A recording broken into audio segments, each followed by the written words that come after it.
La música vocal a mí me afecta de manera especial. Músicos que se arrepienten por no haber visto en vivo o antes que se retiraran o murieron, 3. La música salvó de entrar a la mina, a diferencia de su padre, su abuelo y sus hermanos. ¿Quién conoce Chumbawamba? ¿Ha escuchado a bandas de rock de Estonia? No sé. Lo que pasa es que no suelo escuchar en otros idiomas. Tengo muy pocos casos y fíjate, los más notables, y esto es probablemente grave, son de 2 tríos vocales de mujeres. La música vocal a mí me afecta de manera especial. Los instrumentos son maravillosos, adoro a los instrumentistas, lo que tú quieras, pero a mí dame voces y yo me pierdo. Dame a grupos como Voice Play o Home Free o Pentatonix, yo estoy encantado. Y había un grupo belga que cantaba en flamenco, en francés, en italiano y a veces en inglés. Lais. Y la seguí muchísimos años. Era un grupo maravilloso, unas voces excelentes.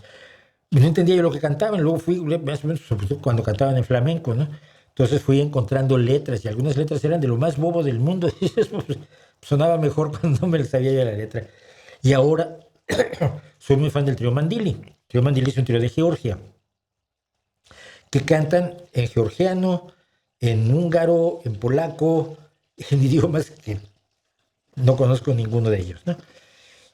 Y luego alguien me explicó, mira, la música georgiana básicamente se reduce a 3 temas.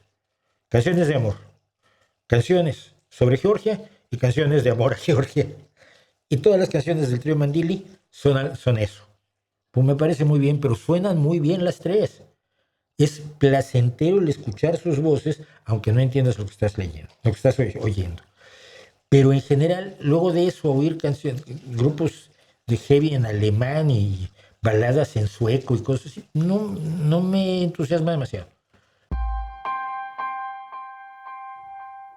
¿Sabe dónde surgieron los instrumentos de cuerdas? No, pues los primeros registros de instrumentos de cuerda los tenemos en Babilonia, ¿no? O sea, en la antigua Mesopotamia. Ahí tenemos las primeras liras, así que supongo que de allí. Es muy difícil saberlo. La teoría de siempre de los historiadores de la música ha sido que los instrumentos de cuerda nacieron a partir de que se inventó el arco para cazar, pero cuando no tienes flecha y haces toing, dice, mira qué bonito suena toing, y si le aprieto un poquito así suena toing, si le aprieto más duro así toing, entonces toing, toing, toing, ay mira, estoy haciendo música.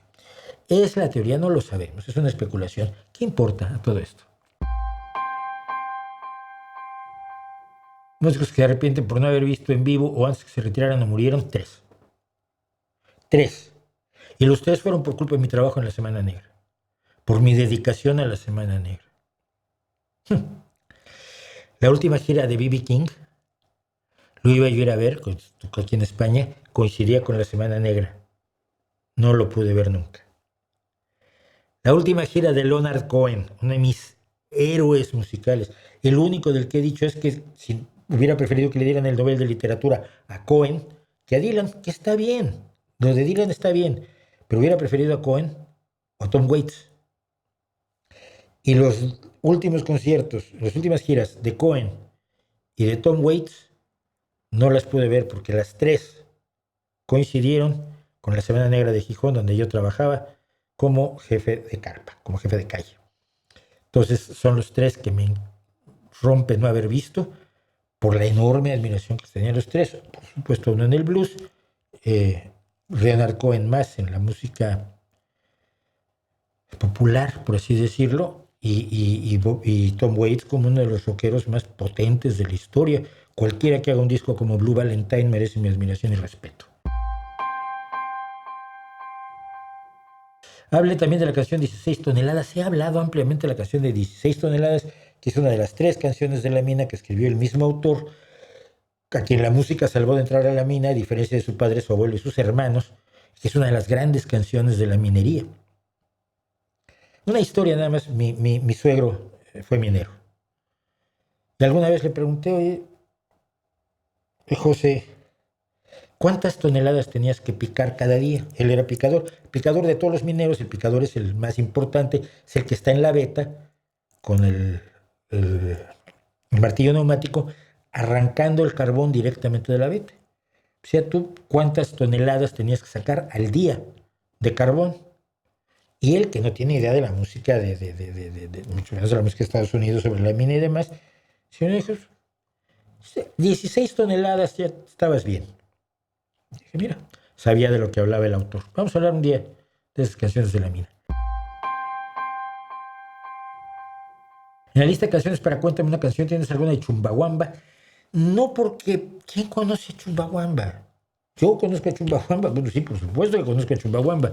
De hecho, alguna vez todavía ya deshecho Chumbawamba, cuando los de Desocupa usaron música de Chumbawamba, yo le escribí inmediatamente a Boff, le dije, están haciendo esto, y Boff y Alice Notter me escribieron, oye, ¿qué es? No, pues les conté la historia, estos tipos son esto y están usando la música de un grupo que era una comuna anarquista. Chumbawamba no era solo una banda de música, era una comuna anarquista.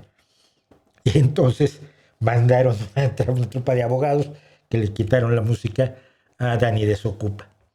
Entonces, Chumbawamba me parece maravilloso, siendo que yo no soy anarquista.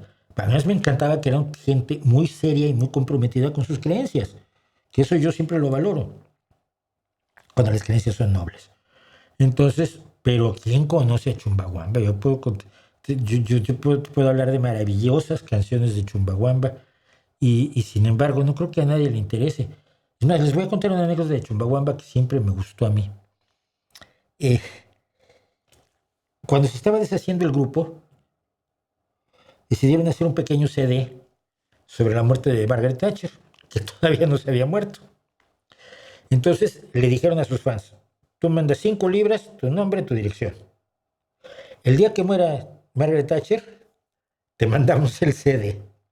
Y los dejaron en casa de la trompetista. Y el día que murió Margaret Thatcher, mandaron por correo, ya los tenían sobretados, mandaron por correo todos los discos sobre la muerte de Margaret Thatcher. Porque evidentemente su odio a Margaret Thatcher por la forma en que trató a los mineros del carbón en el norte de Inglaterra, pues era absolutamente enorme. Y las canciones sobre la muerte de Margaret Thatcher son buenísimas. Pero ¿quién los conoce? Los conozco yo, pues soy raro.